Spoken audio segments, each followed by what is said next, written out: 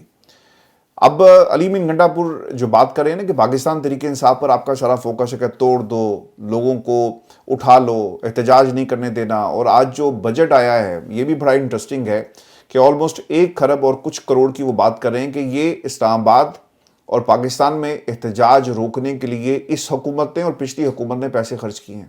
Just imagine کریں، یعنی وہ حق جو آپ کو آپ کے ملک کا آئین دیتا ہے، اور یہ حق آپ کے پاس محفوظ ہے، لیکن اس حق کو آپ سے چھینا جاتا ہے، اور چھین کر آپ پاکستان کی عوام کے پیسے کو ہی اس احتجاج کو روکنے کے لیے خرچ کر رہے ہیں.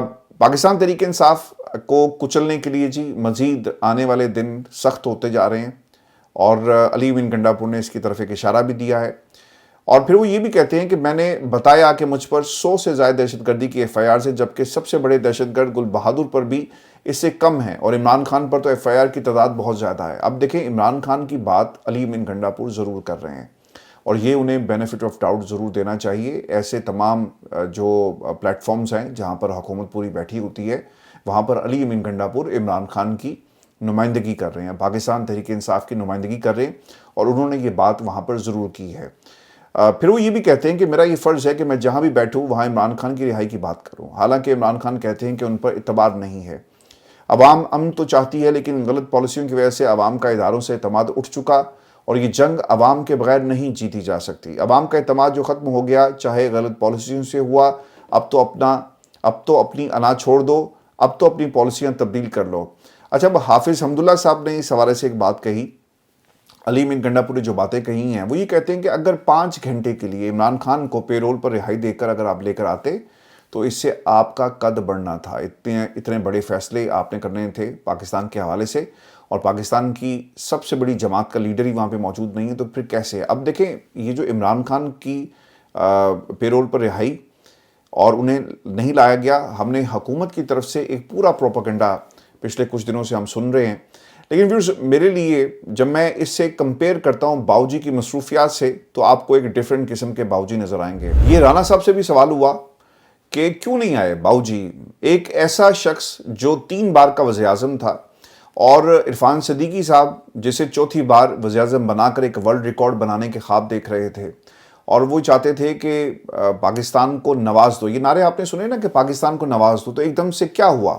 باؤجی کی لاہور میں وہ میڈیا انٹریکشن بھی آپ کو یاد ہوگی کہ دعا کریں کہ ہمیں 2/3 اکثریت ملے اور ہمیں کسی کے آگے ہاتھ نہ پھیلانے پڑے، اور ہم ایسی حکومت نہیں چاہیں گے۔ تو سر، اس دن جو آپ نے جواب دیا تھا، آج بھی آپ کا یہی جواب ہے۔ باؤجی کو وہ 2/3 اکثریت ملی نہیں، اور ویسی سپورٹ پاکستان کے اداروں کی طرف سے نہیں ملی، اور یہ جو تقسیم ہو گئی، اس لیے باؤجی نے یہ فیصلہ کر لیا کہ بھائی جان، میں نے اب آپ کے ساتھ نہیں چلنا۔ اب دوسرا بھائی جو ہے وہ پاکستان کے اداروں کے ساتھ چل رہا ہے، اور ان کی جو پریزنس ہے وہ ہمیں نظر نہیں آتی۔ اس کی بنیادی وجہ ان کا الیکشن میں بری طرح ہارنا تھا، اور باؤجی کی مصروفیات کیا ہیں میں آپ کو آگے چل کر بتاتا ہوں۔ لیکن جو پیغام منیب فاروق صاحب لے کر آئے وہ کیا تھا کہ کل ایک ماحول تھا، سیاسی قائدین موجود تھے، لیکن فیصلے وہاں نہیں ہوتے، فیصلے لیے جا چکے ہیں کہ اگر آپ نے ساتھ چلنا ہے تو بسم اللہ، اور اگر نہیں چلنا تو کوئی بات نہیں۔ پہلے 1 پیج ہوتا تھا، اب سلیبس ہے، اور اب ہائبرڈ پرو میکس نظام ہے۔ شہباز شریف کو جو کہا جائے گا وہ چیزوں کو اسی طرح دیکھیں گے، اور شہباز شریف کسی بھی چیز کو کنٹیسٹ نہیں کریں گے۔ تو سر، یہ ان کی خاصیت تھی، اور جی حضوری ان کے پاس ہے، اور یہ کبھی بھی پاکستان کی اسٹیبلشمنٹ کے خلاف نہیں چاہیں گے، یعنی بغاوت آپ کو یہ کبھی بھی کرتے ہوئے نظر نہیں آئیں گے پاکستان کی اسٹیبلشمنٹ کے خلاف۔ میں بھی آپ کو یہ بھی خبر دے دوں کہ ایک تو جی زرتاج گل، اور پھر جو علیبہ خان پیش ہوئی ہیں۔ زرتاج گل جی وہ کہتی ہیں کہ پاکستان کی تاریخ میں اس قدر ظلم اور جبر اور طرز عمل کے تحت کبھی نہیں ہم نے ایسا نظام دیکھا جتنا گزشتہ 3 سالوں سے عمران خان اہلیہ بہنوں پر سیاسی انتقام کے طور پر یہ نظام ظلم ڈھا رہا ہے۔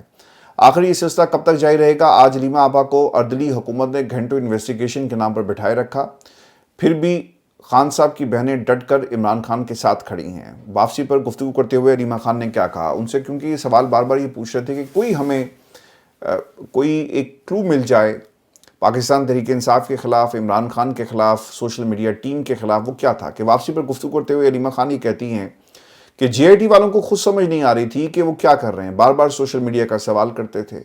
میں نیٹ ورک چلاتی ہوں، میرا تو صرف ایکس اکاؤنٹ ہے، اور تو مجھے سوشل میڈیا چلانا ہی نہیں آتا۔ ان کو سمجھ نہیں آ رہی تھی کہ عمران خان کا بیانیہ لوگوں کے دلوں میں گھر کیسے کر گیا۔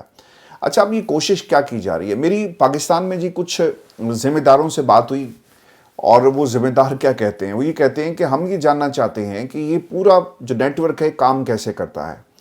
عمران خان جیل سے کوئی بات کرتے ہیں، وہ باہر آتی ہے، اسے ریفائن کر کے ٹویٹر کے اوپر لگا دیا جاتا ہے، پھر اس کے بعد اس کے درجنوں بلکہ کئی سو ویلاگز ہوتے ہیں، پھر اس کو پوری پارٹی اپنے بیانیے کے اندر شامل کرتی ہے، ٹاک شوز میں بات ہوتی ہے۔ یہ ممکن کیسے ہوا کہ ایک شخص جسے ہم نے بند کر دیا، ایک شخص جو جیل کے اندر ہے، جس سے کسی کو ملنے کی اجازت نہیں ہے، 6 دن ہم ملاقاتوں کا سلسلہ روک دیتے ہیں، عمران خان اس کے باوجود پوری دنیا کو انٹرویوز دے رہا ہے، پوری دنیا سے اس کی انٹریکشن بڑھ رہی ہے، دنیا کے اخبارات میں وہ لکھتا بھی ہے، اور اس کا موقف اور اس کا بیانیہ اگر آپ روکتے ہیں تو اس تیزی کے ساتھ وہ باہر آتا ہے، یہ کیسے ممکن ہے؟ تو یہی وہ کریدنے کی کوشش کر رہے تھے اور اس میں انہیں کامیابی نہیں ہوئی۔ جبران الیاس کے حوالے سے مجھے ایک سوال اٹھایا گیا کہ جبران الیاس کا مجھ سے پوچھتے ہیں اور کہتے ہیں کہ آپ کوئی نیٹ ورک چلا رہی ہیں تو پھر تو میں ہیرو ہوئی، ان کو سوشل میڈیا کی سمجھ ہی نہیں ہے۔ دیکھیں، لوگ اپنی مدد آپ کے تحت جو عمران خان سے پیار کرتے ہیں، پاکستان میں رجیم چینج ہوا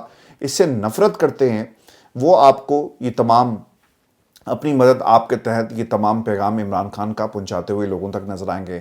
میں ویورز آپ کو آخر میں باؤ جی کی جو مصروفیات ہیں وہ میں بتا دیتا ہوں، اور پورے شہر کو اوبویسلی سنوارنے کی ذمہ داری اب باؤ جی کی ہے، اور اس سے پہلے بھی ایک خبر انہی کے متعلق شائع ہوئی تھی اور ان کی جو مصروفیات ہیں اس کا حوالہ دیا گیا۔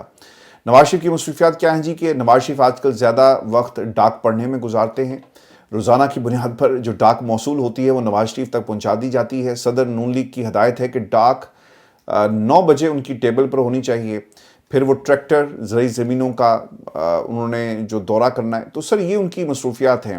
جیسا آپ امیجن کریں، پاکستان کے اندر بار بار یہ بیانیہ بنانے کی کوشش کی گئی کہ نواز شریف کیوں نہیں آیا، جناب پارٹی کے لوگ وہاں پر موجود تھے۔ پھر کہا گیا کہ انہیں مدعو نہیں کیا گیا، یعنی انویٹیشن نہیں دیا گیا۔ پھر یہ کہا گیا کہ دیکھیں جی، ایسے پلیٹ فارمز کا ایک استحقاق ہوتا ہے، ایک ڈیکورم ہوتا ہے۔ تو مجھے یہ ضرور بتا دیں پاکستان مسلم لیگ نون کے تمام دوست کہ اگر نواز شریف صاحب آ جاتے تو کیا آپ کے اس اجلاس کا ڈیکورم خراب ہو جانا تھا؟ ایک ایسا شخص جو ملک کا 3 بار کا وزیر اعظم ہے، یہ آپ کا کلیم ہے اور ہے بھی ایسا، اور چوتھی بار آپ اسے وزیر اعظم بنانے کے لیے تیاریاں کر رہے تھے، کوششیں کر رہے تھے، لیکن آپ اسے ایسے کسی اجلاس میں نہیں بلاتے۔ تو لگتا یہ ہے کہ باؤ جی ناراض ہیں پاکستان کی اسٹیبلشمنٹ سے، اور وہ پاکستان کی اسٹیبلشمنٹ کی موجودگی میں کسی اجلاس کا، کسی ایسی میٹنگ کا حصہ نہیں بننے چاہتے جہاں پر انہیں ان کا بھائی بیٹھا ہوا نظر آئے، اور وہ لوگ جنہوں نے پاکستان میں یہ نظام جو چلا رہے ہیں۔ اب اس میں دوسرا جو اہم سوال یہ ہے کہ نون لیگ کے لوگ اس کے اوپر پچھلے 2 دنوں سے بات بھی کر رہے ہیں کہ جناب باؤ جی کی ضرورت نہیں تھی، اور عمران خان دیکھیں نہیں آیا۔ عمران خان کیوں نہیں آیا؟ تو پھر قوم کو یہ بتا دیں کہ ایک لیڈر جو جیل میں ہے اس کے اوپر تو آپ سوال کرتے ہیں، لیکن وہ شخص جو جیل سے باہر ہے، جو آزاد ہے، وہ ایسی میٹنگز میں کیوں نہیں آتا؟ تو ویورز اس کا ایک ہی جواب ہے کہ وہ پاکستان کی اسٹیبلشمنٹ سے ناراض ہیں۔ آپ ایک پیج کی بات کریں، آپ پورے سلیبس کی بات کریں، لیکن یہ سلیبس نواز شریف صاحب پڑھنے کے لیے تیار نہیں ہے، اور وہ چاہتے ہیں کہ ان کی مرضی کی حکومت ہوتی، یعنی وہ خود حکومت میں ہوتے، تو شاید حالات آج ڈیفرنٹ ہوتے، اور اسی ناراضگی کو لے کر وہ چل رہے ہیں۔ اپنا خیال رکھیے گا، اگلی ویڈیو میں آپ سے جلد ملاقات ہوگی۔ دوپہر کو اجازت دیجیے، اللہ نے کے بعد۔